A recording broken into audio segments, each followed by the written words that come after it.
Hello and नमस्कार। एक बात मैं आप लोगों से हमेशा से कहता आया हूँ कि हम लोग जितना लीगल पर्सनैलिटी से, जुडिशियल डिग्निटी से सीख सकते हैं ना, उसके मुकाबले तो कोई दूसरी चीज़ हो ही नहीं सकती। इसी क्रम के अंदर आज इस वीडियो के अंदर आप राजस्थान हाई कोर्ट के चीफ जस्टिस पंकज मित्तल जी के स्पीच से ऑब्जर्व करेंगे लॉ से जुड़ी हुई, एक जुडिशरी एस्पिरेंट से जुड़ी हुई, एक एलएलबी स्टूडेंट से जुड़ी हुई कई ऐसी नॉलेजेबल फैक्ट और जानकारी जो बीइंग अ लॉ स्टूडेंट हमें अपने नॉलेज में रखनी चाहिए।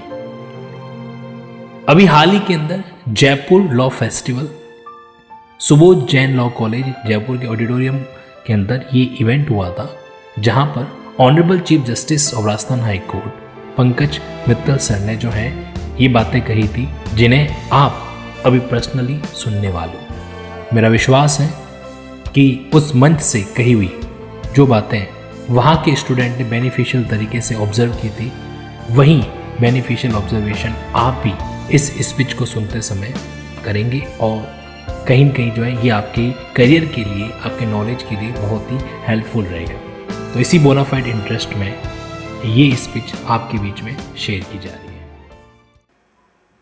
अब यहाँ सभी विधि के विद्यार्थी हैं और या विधि से संबंधित व्यक्ति हैं, तो मैं समझता हूँ कि इस प्रयोग का सबसे महत्वपूर्ण चीज़ ये है कि ये हमें विधि में साक्षरता की ओर ले जाना चाहिए।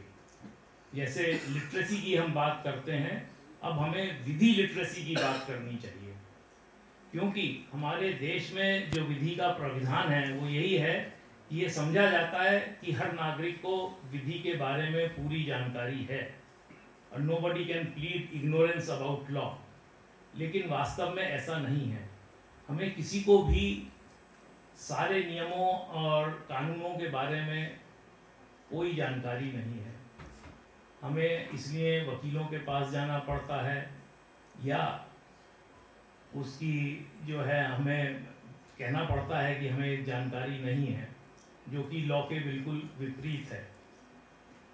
तो इस विधि फेस्टिवल के माध्यम से लीगल लिटरेसी की ओर अगर हम चलें तो मैं समझता हूँ जो ये हमारी अनभिज्ञता है लॉ के बारे में, ये पूरी होगी। इस विधि उत्सव के द्वारा हम ज्वलंत विधिक प्रकरणों पर चर्चा भी कर सकते हैं और जो हमारे पुराने निर्णय हैं, जो जिनकी तरफ हम ध्यान ही नहीं देते हैं, उसमें क्या ले डाउन किया गया है और किस वजह से, क्या रीजनिंग उसके पीछे है, उन चीज़ों को लेके हम एक क्रिटिकल एनालिसिस भी कर सकते हैं। तो ये एक बहुत बड़ी उपलब्धि होगी। मुझे लगता है कि ये विधि फेस्टिवल को एक नई डायमेंशंस देने का समय है।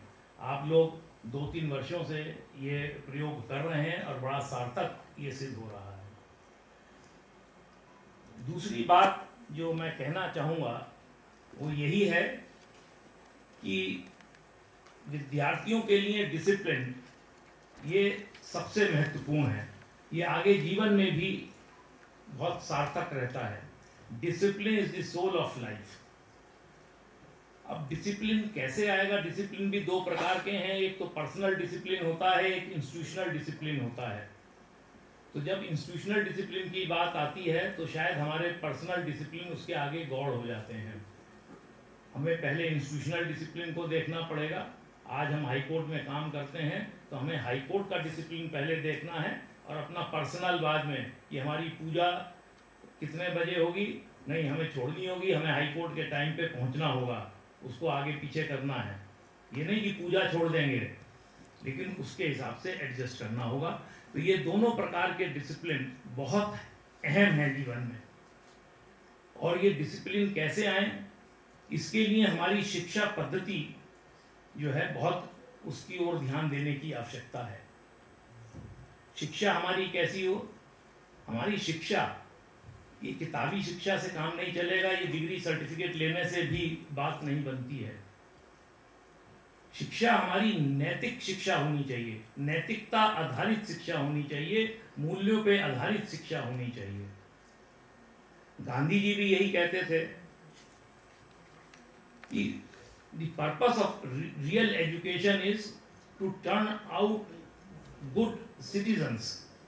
The aim of university education, he said, I am quoting, the aim of university education should be to turn out true servants of the people who will live and die for the country.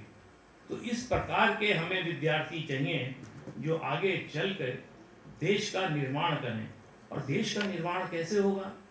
पहले नागरिकता का निर्माण होगा, चरित्र का निर्माण होगा, नागरिकता का निर्माण होगा, और उसके पश्चात जो है राष्ट्र का निर्माण संभव है।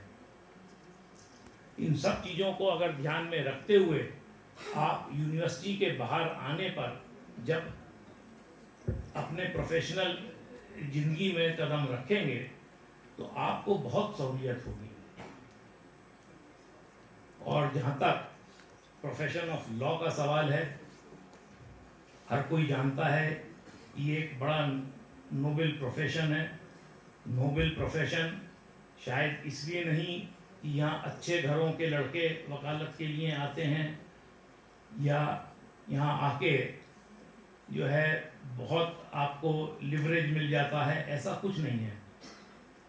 इसे नोबेल प्रोफेशन इसलिए कहते हैं कि आप अपने जीविकोपार्जन के लिए दूसरे व्यक्ति की समस्या अपने ऊपर ले लेते हैं और उसको जस्टिस दिलाने के लिए आप न्यायालय में खड़े होते हैं, एक परोपकार की भावना से। ठीक है, उस परोपकार को करने में आपका आर्थिक उन्नति होती है, आपको एक जीविकोपार्जन का साधन भी उपलब्ध होता है, लेकिन वो सेकेंडरी है। मूल कारण है कि आप न्याय के लिए किसी छोटे व्यक्ति के लिए या जो लॉ में परिपूर्ण नहीं है उसके लिए आप न्यायालय में जाते हैं। एक बड़ी छोटी सी, मैंने शायद बचपन में एक पिक्चर देखी थी, पुकार नाम था, अभी ये बात करते करते वो ध्यान में आ रही है। उसमें जहांगीर के ऊपर वो पिक्चर थी। Jahangir, as you know, he was known as Jahangir the Just. उसके दरबार के बाहर, महल के बाहर एक बड़ा भारी घंटा लगा रहता था, रस्सी लंबी रहती थी। रात में कितने भी कोई भी समय हो आप जाके घंटा बजा सकते थे, न्याय की दुहाई कर सकते थे। एक बार राजा वहीं पे उनके एक जो है नदी के किनारे रात में बहुत सी महिलाएं विलाप कर रही थीं। वो एक धोबी समुदाय की महिलाएं थीं। पता पड़ा कि एक धोबी को जो है महल से एक तीर आया और वो लगा और उससे उसकी मृत्यु हो गई। तो उसके परिवार वाले वहाँ विलाप कर रहे थे। तो रात में उधर से एक जो है महाराजा के जो वो होती है सभा, उसका एक व्यक्ति गुजर रहा था।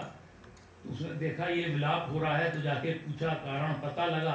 तो उसने कहा चलिए महल की तरफ से अगर तीर आया है तो उसका पता लगाया जाएगा कि किसने मारा, और जिसने मारा है उसको उचित दंड मिलना चाहिए।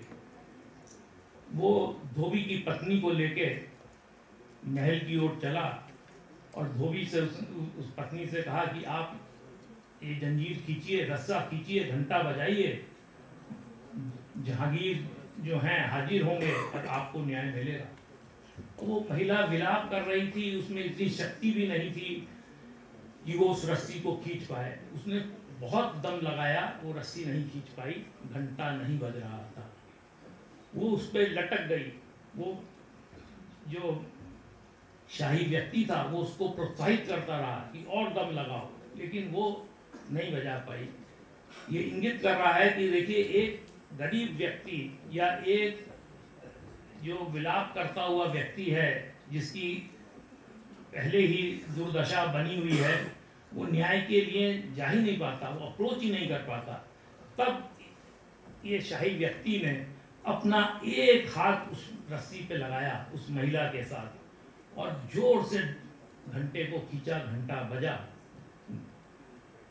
जहांगीर जो है ऊपर बालकनी में हाजिर हुए और कहा कौन फरियादी आया है। तो इस शाही व्यक्ति ने बताया कि ऐसे ऐसे घटना हुई। अगले दिन दरबार लगा, दरबार में उस बाण की जो है परीक्षा की गई तो पता लगा ये तो महारानी का बाण है। और जब पूरी तहकीकात हुई तो महारानी ने ये समझा कि वो धोबी रात में जो घड़ा वड़ा भर रहे थे उसकी जो आवाज़ हुई कि कोई जंगली जानवर नदी पे है, तो बाण चला दिया और वो बाण से उसकी मृत्यु हो गई। तो प्रश्न हुआ कि क्या सजा दी जाए। अब रानी को सजा दी जाए, ये तो संभव नहीं था। लेकिन जहांगीर तो न्याय वाले व्यक्ति थे, उन्होंने कहा नहीं, सजा दी जाएगी। आंख के बदले आंख, हाथ के बदले हाथ। तो आपके पति को मेरी पत्नी ने मारा है, तो अब मेरी पत्नी उसकी सजा का जो है हकदार मैं हूं, तो मुझे मृत्युदंड देना चाहिए। त्राही त्राही मच गई कि महाराज को कैसे मृत्युदंड दिया जाएगा। तब इसका एक अपवाद हुआ और कहा कि नहीं, महाराज जो हैं इससे इम्यून है। और यही प्रिंसिपल आज तक हम फॉलो करते आ रहे हैं। ये कहानी का एक दूसरा पहलू है, लेकिन पहला पहलू यही है कि हर कोई न्याय के लिए नहीं जा पाता, उसमें इतना दम, इतनी एनर्जी नहीं होती। तो वकील एक माध्यम बनता है। लेकिन वकील, देखिए, वकील माध्यम बनता है लेकिन वो पूरा इन्वॉल्व नहीं होता। उसको सिर्फ एक हाथ लगाना है, उसमें दोनों हाथ नहीं लगाने। उसको सिर्फ मदद करनी है फरियादी की न्याय दिलाने में। और आर्थिक तो जो है ये उसका एक सेकेंडरी चीज है, वो आपको फॉलो होगा। और मेरे को ये कहानी बड़ी प्रभावित करी और मैंने जितने भी वर्ष वकालत करी, मैंने कभी किसी भी मौकिल से फीस नहीं मांगी, कभी नहीं मांगी। लेकिन मौकिल जो है स्वयं फीस देके जाता था। कोई कम देता था, कोई ज़्यादा देता था, कोई कोई तो इतनी दे देता था जितनी मैं कल्पना भी नहीं करता था। लेकिन इतना जरूर जानता हूँ कि मुझे जीवन में जब पैसे की ज़रूरत पड़ी, मेरे पे पर्याप्त पैसा आ जाता था।